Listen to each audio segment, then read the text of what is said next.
Lo primero que tengo que decir es que a raíz de que se produjo la revocación del archivo por una resolución del cuarto juzgado de la instrucción del Distrito Nacional, el doctor Dawager me llamó y me pidió un análisis de la sentencia.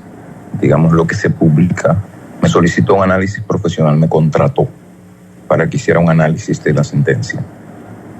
Y lo que se publica hoy en varios medios de circulación nacional es un extracto del documento que yo preparé.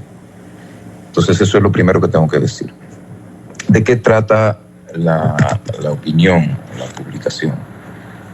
El señor Dawager fue acusado, o contra él se presentaron dos acciones, una denuncia y posteriormente una querella.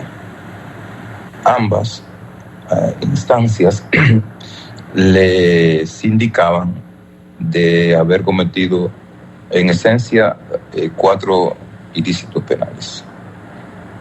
El primero, la violación del artículo 277 del Código Penal y del artículo 3 de la ley de lavado, la ley de soborno en el comercio y el artículo 146 y 145 de la Constitución de la República.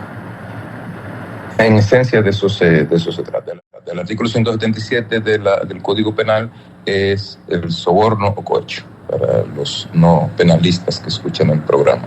Entonces, esos son los tipos de cuya comisión se sindica al señor Dawager.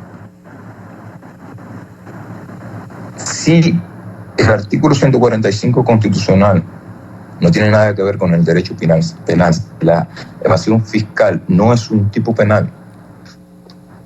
Si el soborno o cohecho y el soborno en el comercio exigen como condición para su configuración como tipos penales la condición de funcionario de aquel a quien se sindica de la comisión del soborno pasivo, el señor Dawager no ostentó nunca la condición de funcionario. No hay tipos.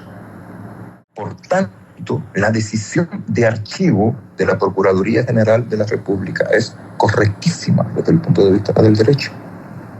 Eso, entonces, nos lleva a la última cuestión.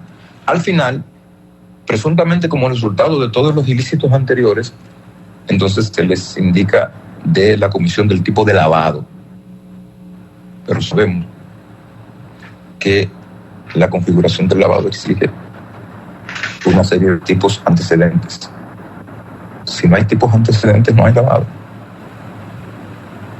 Entonces, reitero, ninguna de estas cuestiones fue analizada. No es que no fue debidamente motivada, no es que fue insuficientemente argumentada, es que no fueron ni siquiera parte de las preocupaciones que orientaron la reflexión del tribunal en su resolución. Y el tribunal no podía llegar a la conclusión a la que llegó ni disponer la revocación del archivo sin haber ingresado en una ponderación exhaustiva de cada uno de esos elementos. De cada uno de esos elementos, porque de la ponderación exhaustiva de esos elementos era de donde podía derivar en derecho una adecuada decisión. Eso es, en esencia, la cuestión. Y entonces, ¿cuál es la reflexión final? Bueno, si el Ministerio Público puede perseguir no ya la revocación, sino la anulación de un archivo dispuesto por el Ministerio Público.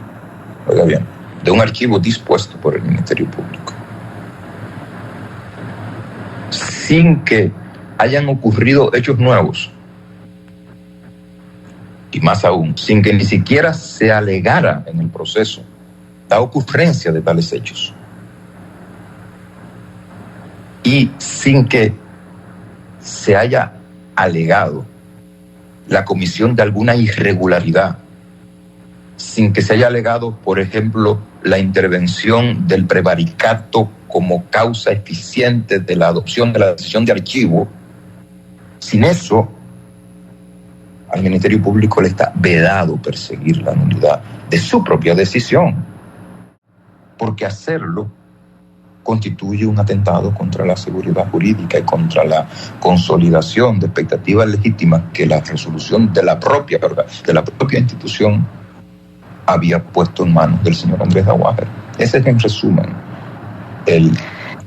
la opinión, el contenido de la opinión que me pidió como abogado el doctor Andrés Daguájer.